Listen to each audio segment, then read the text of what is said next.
Assalamualaikum warahmatullahi wabarakatuh. Saya Muhammad Rafli Wahyudi ingin mempresentasikan tema dengan judul Lembaga Pembangun Undang-Undang. Pembentukan peraturan perundang-undangan ini merupakan suatu proses. Pasal 1, Angka 1, Undang-Undang 12 2011 menyebutkan proses yang harus dilalui dalam pembuatan peraturan perundang-undangan yang mencakup tahapan perencanaan, penyusunan, pembahasan, pengesahan, atau penetapan perundangan. Keseluruhan itu mengikat dan harus dilalui yang bisa berdampak pada pengujian formal di Mahkamah Konstitusi ataupun Mahkamah Agung jika keseluruhan tahapan tersebut tidak diikuti. Ketentuan dalam Undang-Undang 12 2011 dan Peraturan Presiden Nomor 87 Tahun 2014 tentang Peraturan Pelaksanaan Undang-Undang Nomor 12 Tahun 2011 tentang pembentukan peraturan perundang-undangan membagi masing-masing tahapan perencanaan, penyusunan, pembahasan, pengesahan atau penetapan pengundangan tersebar ke berbagai institusi. Sebagai contoh, tersebarnya institusi dalam tahapan pembentukan adalah saat tahap perencanaan dan penyusunan. Perencanaan penyusunan undang-undang dilakukan dalam program legislasi nasional atau prolegnas, di mana penyusunan prolegnas di lingkungan pemerintah dikoordinasi oleh menteri yang menyelenggarakan urusan pemerintahan di bidang hukum. Untuk perencanaan peraturan pemerintah, menteri yang menyelenggarakan urusan pemerintah ini di bidang urusan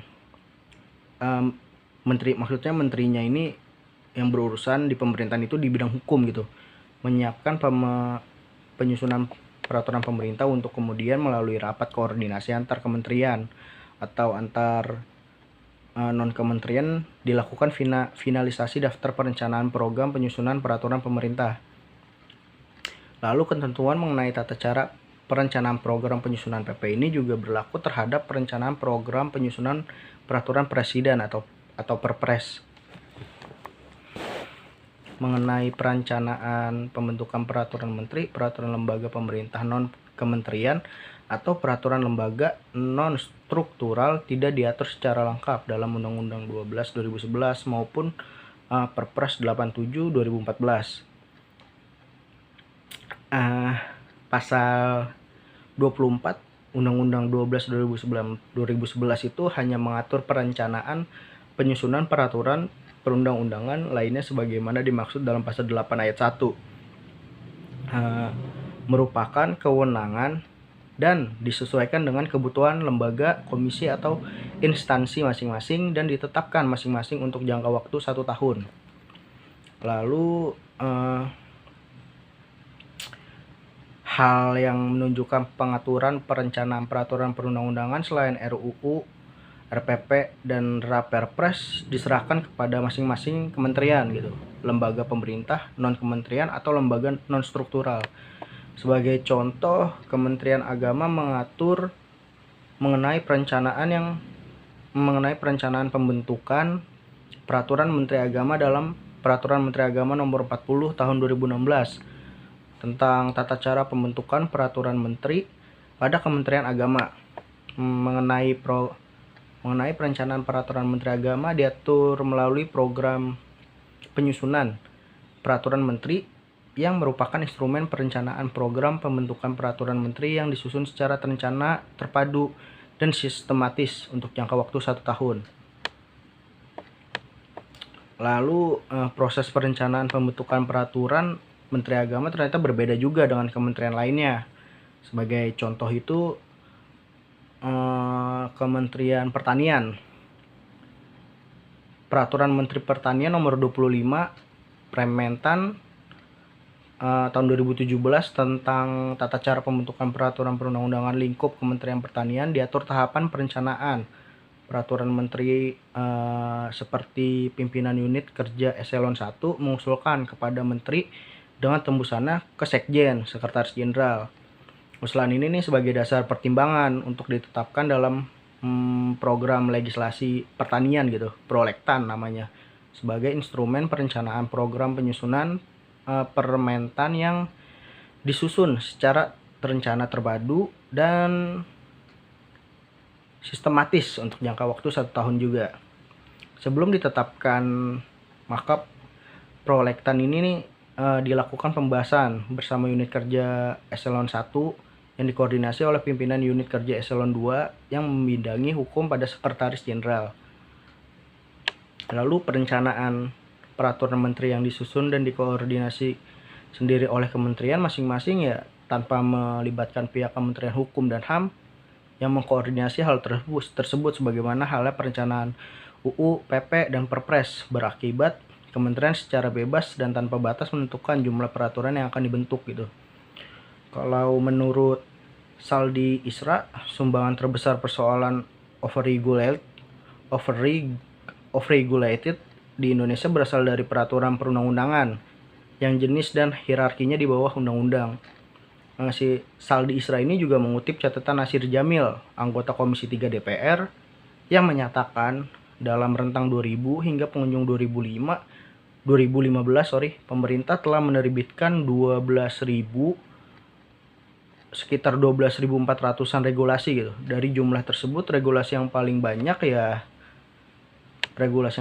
itu ya peraturan setingkat menteri yang kisaran 8.300 gitu. Urutan selanjutnya baru peraturan pemerintahan dengan jumlah 2.400-an. Lebih lanjut, menurut Saldi Isra ini sebagai produk yang diakui eksistensinya dan memiliki kekuatan mengikat, overregulated yang disebabkan oleh membludaknya jumlah permen ini nih, tidak hanya karena pembentukannya diperintahkan oleh peraturan yang lebih tinggi gitu, tapi juga karena kewenangan yang dimiliki menteri dan kementerian dengan kuasa membentuk peraturan yang begitu terbuka. Menteri muatan permen sangat mungkin begitu liar, kasarnya liar karena mengabaikan asas pembentukan peraturan perundang-undangan. Lalu ya melalui konstruksi pasal 8 ayat 2 Undang-Undang Nomor 12 2011, maka permen bisa dibentuk sepanjang diperintahkan oleh peraturan perundang-undangan yang lebih tinggi gitu, atau dibentuk berdasarkan kewenangan. Frasa dibentuk berdasarkan kewenangan telah menjadi permen bukan lagi hanya sebatas sebagai peraturan delegasi yang untuk menjalankan perintah peraturan perundang-undangan yang lebih tinggi, ya melainkan juga menjadi peraturan otonom gitu. Kayak peraturan yang setiap saat dan kapanpun dapat dibentuk jika dianggap perlu dalam rangka menjalankan kewenangan menteri. Lalu ya agar kemudian keberadaan permen sebagai peraturan otonom ini perencanaannya tetap dilakukan, ya harus berdasarkan pertimbangan kebutuhan yang objektif gitu. Maka perencanaannya seharusnya dilakukan dengan melibatkan lembaga di luar kementerian bersangkutan sebagaimana perencanaan UU, PP, dan Perpres gitu. Yang selanjutnya juga tahap penyusunan RUU, RPP, dan Raperpres secara garis besar dimulai dari ini pemrakarsa pembentukan panitia gitu, keanggotaan antar kementerian, antar non kementerian yang terdiri dari kementerian yang menyelenggarakan urusan pemerintahan di bidang hukum, lalu kementerian atau lembaga pemerintah non kementerian yang lainnya gitu yang terkait dengan substansi yang diatur oleh RUU, RPP, dan Raperpres yang berasal dari instansi pemrakarsa gitu. Rapat panitia antar kementerian juga menitik beratkan pembahasan pada permasalahan yang bersifat prinsipil mengenai pokok pikiran, lingkup gitu, objek yang akan diatur, jangkauan, lalu arah pengaturan sama harmonisasi konsepsi juga. Kegiatan penyusunan RUU, RPP, dan Raperpres yang meliputi penyiapan, pengolahan, dan perumusan ini juga dilaksanakan oleh Biro Hukum atau satuan kerja yang menyelenggarakan fungsi bidang peraturan perundang-undangan pada instansi pemrakarsa. Lalu dari pemrakarsa menyampaikan permohonan pengharmonisasian, pembulatan, dan penetapan konsepsi RUU, RPP, dan Raperpres yang telah mendapatkan paraf persetujuan anggota panitia antar kementerian.